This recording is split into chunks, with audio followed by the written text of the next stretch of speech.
He promised help was on the way as Iranian protesters face the brutal price of their dissent. The number of those killed by the regime is difficult to verify, but it's believed to be in the thousands. And yet, Donald Trump is holding his fire for now. We've been told that the killing in Iran is stopping, and it's stopped, and it's stopping. And there's no plan for executions or executions. So I've been told that on good authority. We'll find out about it. I'm sure if it happens, we'll all be very upset. For their part, American allies in the region, Turkey, Qatar, Saudi Arabia, are encouraging President Trump not to intervene militarily. Meanwhile, here's what the Iranian foreign minister told Fox News yesterday. For 10 days, it was peaceful, legal demonstrations and protests for economic shortcomings.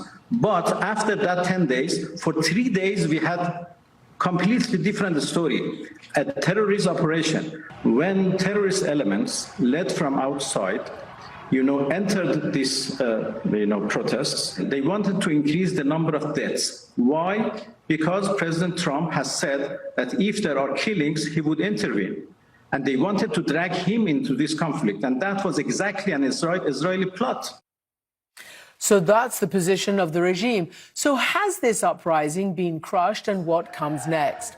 First, we get the perspective of a fierce defender. Mohammad Marandi is a professor at Tehran University. He's been on this program regularly. He was once an advisor to Iran's nuclear negotiating team, and he joins us by selective internet access at Iran's press TV station in Tehran.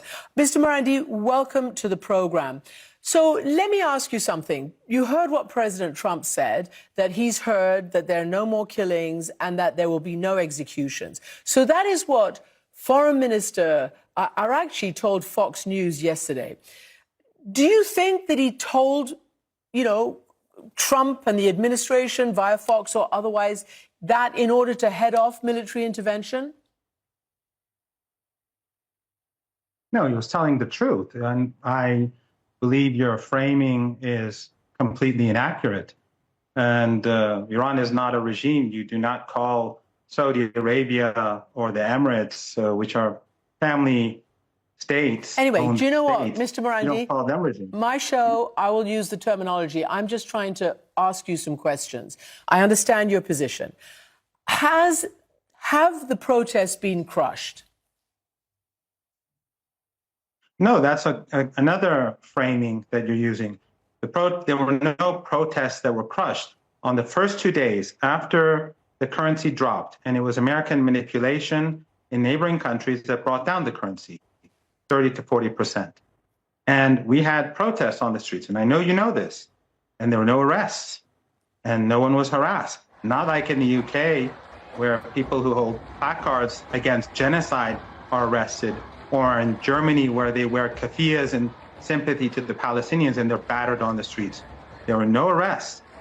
Then afterwards, 2-3 days later, there was infiltration by rioters, and many of them held guns and knives, and there's footage of this. If anyone looks at my Twitter feed, it's full of these people. They attacked police stations. They killed police officers in police stations. They murdered 100 police officers and a bit over 300 officers of the law, including volunteers. Yesterday, we had a mass funeral in Tehran for 100 of them. But the narrative in the West is somehow that these are peaceful protests. The Israeli regime put out a Persian tweet, and you know Persian, put out a Persian tweet or a statement saying that our people are on the ground. The Mossad said that. Pompeo, who was the head of the CIA, said Mossad's on the ground. Channel 14 of Israel said 2 days ago, and it's a tweet. They said that weapons were brought in from a foreign government. Guess who it is?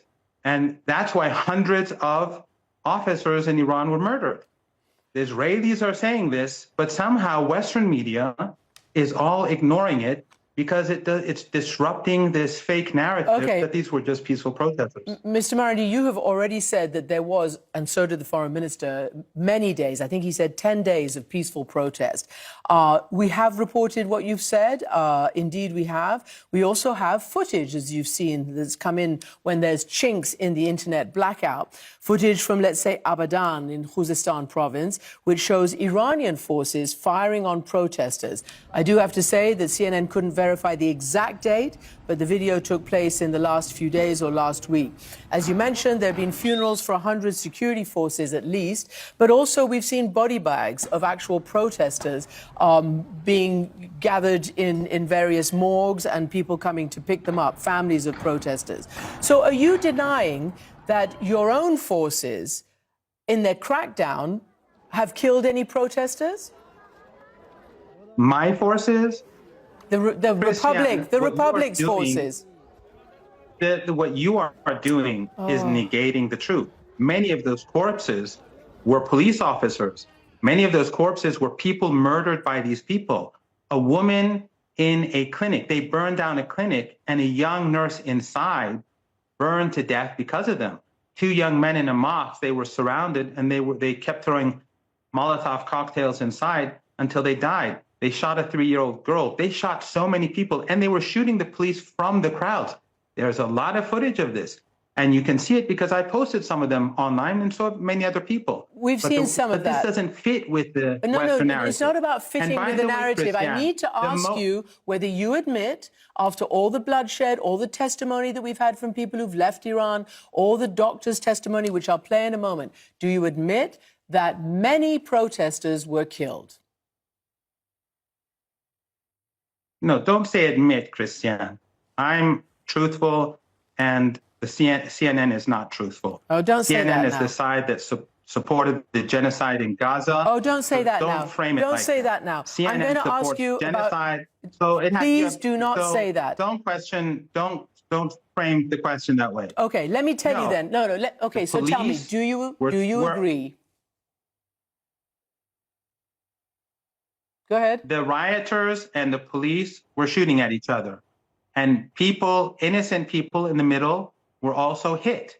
And some of those people who were hit in the middle and murdered and killed, they were killed in the crossfire, and some of them were killed intentionally by the rioters. I spoke to a physician who I know, who operated on a few people. He said most of the injuries that he dealt with were shot with pistols from very close by. And he was saying that they were probably from within the crowd itself.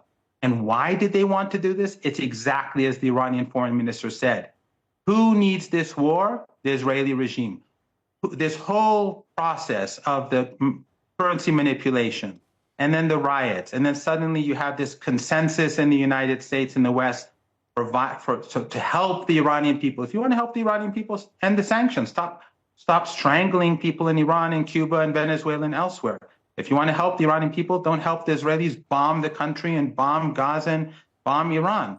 Let me ask you this. That's how you help the Iranian people. Let me play to you a doctor from an emergency hospital about that night, January the 8th. And as you have said, and as your foreign minister have said, between January the 8th and 10th or 11th, there was a lot of violence on the streets. This is what the doctor says. Everything fell apart. At 8 p.m, the internet was cut. At 8:20, I got a call from the hospital. Doctor, come, you must come. When I arrived, I saw what we call a mass casualty situation. Every single one of the 4 operating rooms was full. I was there from 10 or 11 p.m. until the morning. I don't know how many surgeries I did, maybe 10 or 11.